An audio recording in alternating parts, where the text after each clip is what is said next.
Hi, I'm odeean, and today I'll be having a look at the Transformers Deluxe Size Fall of Cybertron Optimus Prime.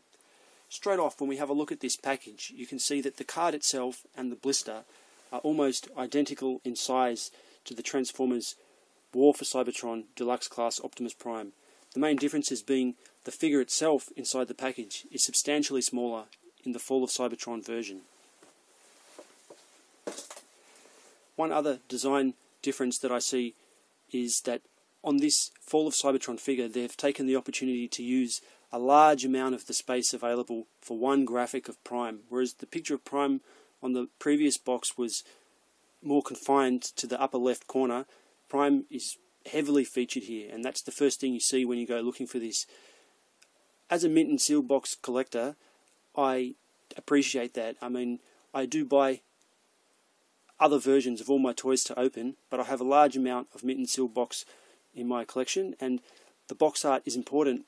It makes you want to keep something. I wouldn't necessarily not keep something if it was ugly, but it's more attractive to display when you've got such a beautiful graphic like this. Turning the box around, you can see the standard Hasbro photoshopped graphic and text on the back. Not really very indicative of what the figure is going to look like. They put a lot of effort into this to make kids want to buy it, and I think we're all used to now just ignoring what we see here. Down at the bottom we have a very tech-spec reminiscent readout of his strength, intelligence, speed, endurance, rank, courage, fire blast and skill. Very G1 influenced.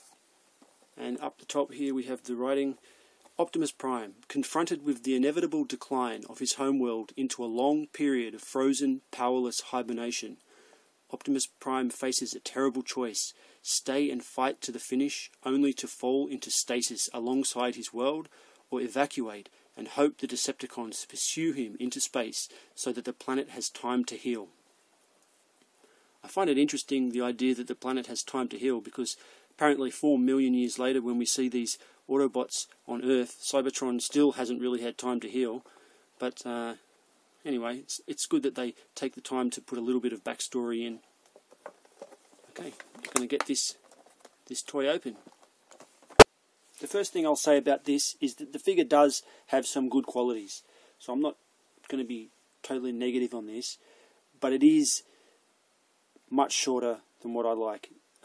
This new size of figure doesn't fit with anything that I've got, and it's very disheartening for me to see all the figures going this way. Having said that, I'm not going to mention it again, so what else have we got to look at?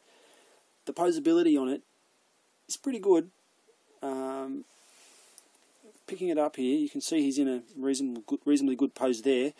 He does look like he's got a hunch. The way that the design is, the part behind his neck is always higher than in front, so that's a bit weird, especially when you look head straight on like that. He looks like he's got some kind of deformity, but the shoulders can obscure that, so it doesn't look too bad. In the legs we've got ball joints at the hip. We've got a wide range of motion at the knee. I mean, it's not double jointed. The joint is really on this screw here, not in this fake joint, but because it's free to move inside of the lower leg, you basically get a full range of motion, as if you had a double joint with that. The foot itself, this ankle here, is on a ball at the bottom. On the elbow we have 90 degrees, just a pivot. There's a swivel in the upper arm. The wrists can move around 360 degrees. Ball joint at the shoulder. These smokestacks or rocket launchers or jet engines, however you like to think of them, are articulated, partly for the transformation. I think that they're meant to be this way. The box art shows them this way. He comes packaged with them this way, so I guess it's personal preference. I prefer them down like this. The neck is on a ball as well. So let's see if I can get a good...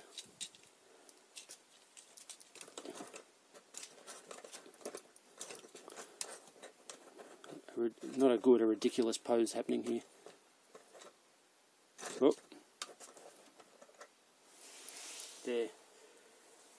I don't know why we always show them in these huge spread leg poses. Something about action demands that you squat down low to the ground, I think. His rifle can be held this way,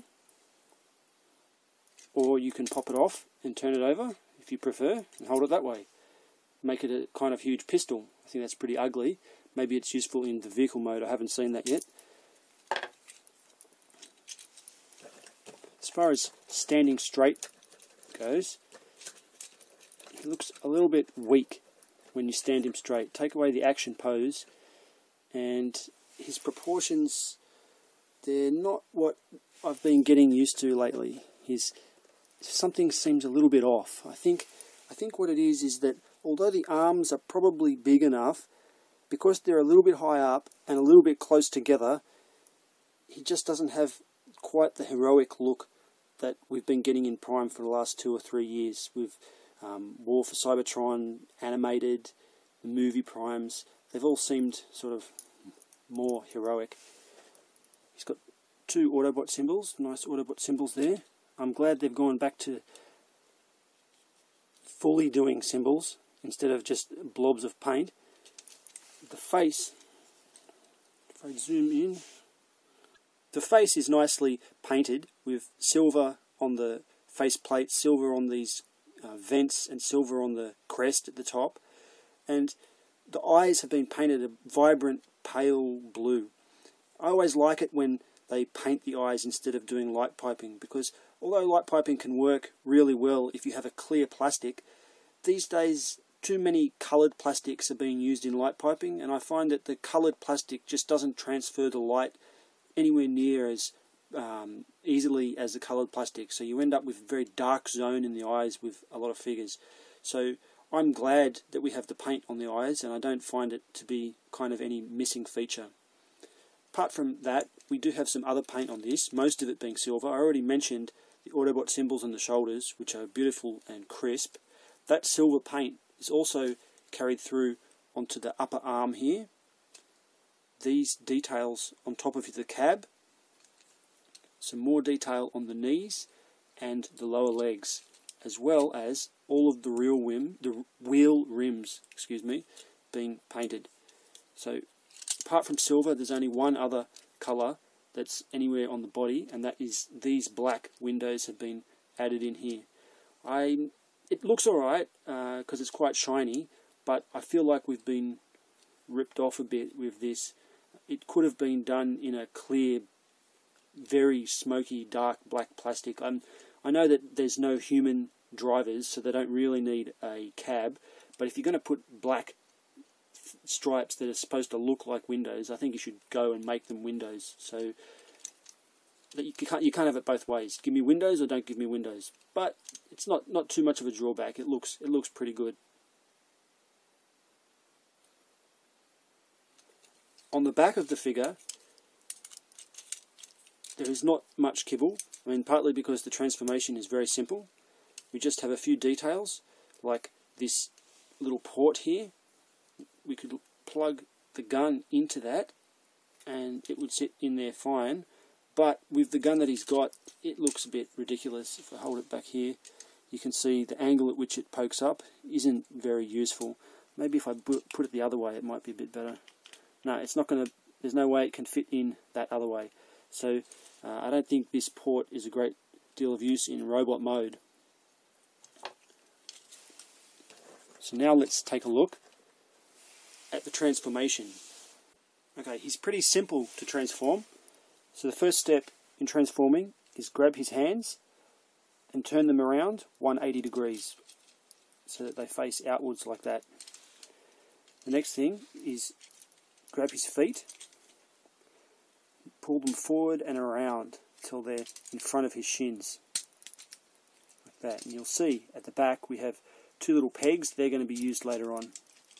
Next, we grab the forearm and rotate that around so the elbow is at the front, like this. Then the smokestacks can go up, like that. Now the head is on a joint which is attached to the shoulders. So what we want to do is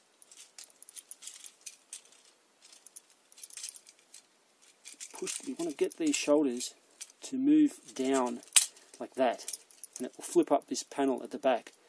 That panel covers up the head so that we can't see it anymore. Next, the forearms have to bend as far back as they'll go, like that, on both sides, and move the legs out of the way. In there you can see a tab that will slot into a little slot at the side of the cab. You want to slot that tab in on both sides. And this one doesn't want to go. There we are. Then these little guards on his elbows are on ball joints, so we carefully turn these around without popping them off, and they will tab together in the middle, just like that. Next, at the waist, we bend that right back to about this far, and we rotate at the knee, rotate the knee the whole way around, and that little peg that I told you about, can you see this hole there? That's where it's going to tab into. So I push that in like that, and then I'll do the other one, and then hopefully at the same time I can tab the legs together as well. Alright, so they're both in the hole, and now the legs are tabbed together. Just a little bit of adjustment, and there we have it.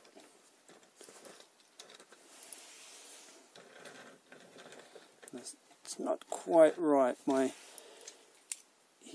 Not all his wheels are touching the ground. Now, I've done it right, but it's just the way that it's made. These wheels don't want to go any lower.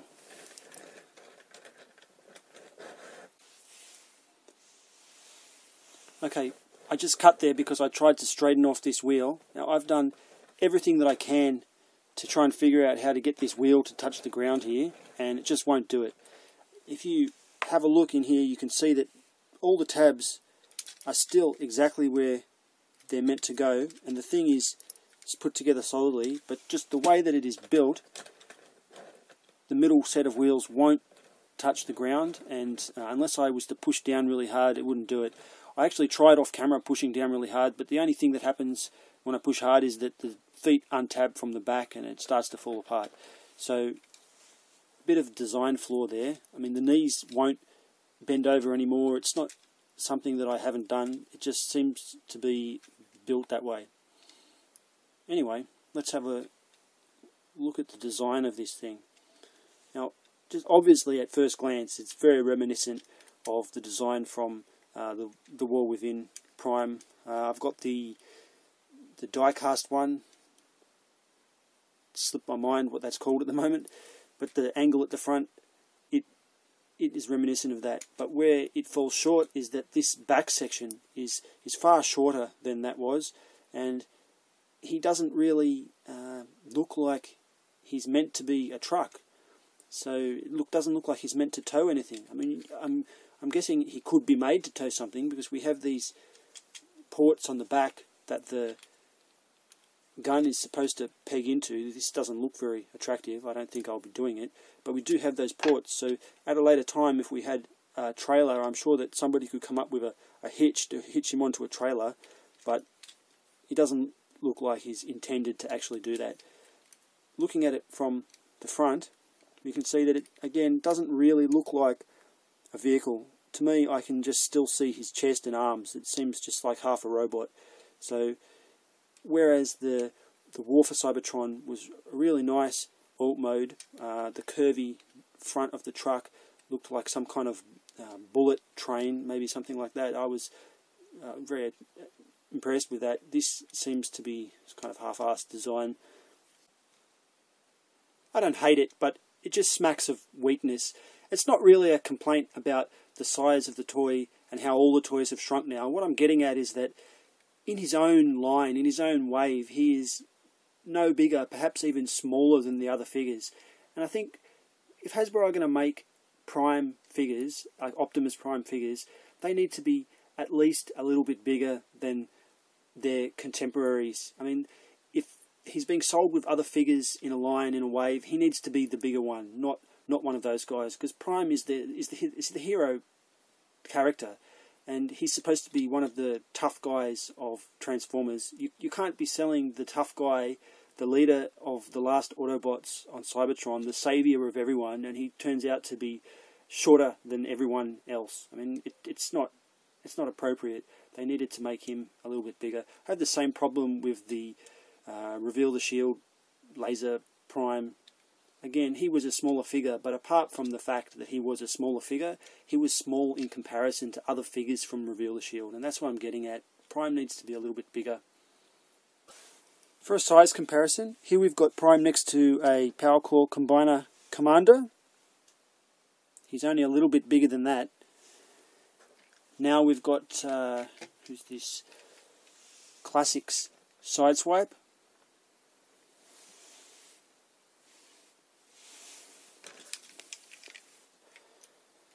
So he's wider than Sideswipe,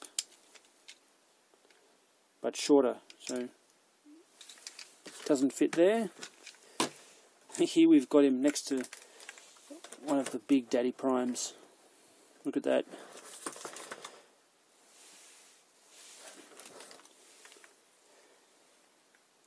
Actually, they've got some things in common when you look at them from that angle. Some of the angles on the roof, the colouring, really close colouring, silver on the wheels. I think he's actually got quite a bit in common with Armada Prime. So I guess the question is, should you get it? Well, I bought this I bought the whole wave that this Prime came in a case from BBTS, and I think the price with shipping to Australia when it worked out was around $19 each. It was in a pile of loot with some other stuff. $19 is the absolute top price that I'd be prepared to pay for this. My local price here, I'm pretty sure that when it goes to Kmart or Target or somewhere like that here, it's going to start at almost 30. That's my guess. That's normally what happens here, and then it works its way down to 25, and then if you could still find it 6 months after that, maybe $22. Or at Christmas, a sale could go a little bit lower. But at $25, this figure is not worth it. I know I wouldn't mention the size when it comes to the value of this again, but if you've been collecting Transformers as long as I have, you have a ton of nice Optimus Prime figures, and I think the need to add one more is sort of diminishing by this stage. So if you're a completist, I'm a bit of a completist. I feel compelled to buy stuff, but this trend is sort of killing off my completist streak. I'm not sure what you would pay if you get this in the US. I think you guys pay about $15. I wouldn't complain. For $15, I mean, I'm used to much higher. For $15, I think this is worth $15. He does look kind of nice. I mean, I'm always, up until now, I've always been happy to get Generations, Classics, all this kind of thing, because I like to encourage that. Sometimes they have more appeal to me than the main line, and I think that's what they're designed to do. So I'm not pulling the plug on Generations yet, but I've got a close eye on this trend when it comes to size and lack of complexity, and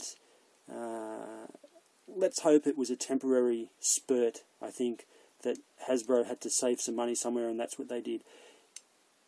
I've seen pictures from SDCC of things like the upcoming Voyager Soundwave and Blaster, and they look really fantastic to me. So I've got high hopes for this line. So whether Prime was crappy or not, I was always going to get this, because I think that later on the line is going to be really worth having with the Soundwave, the Grimlock, all these kind of figures. So there's no way I was going to miss out on just the Prime figure and get the rest of them.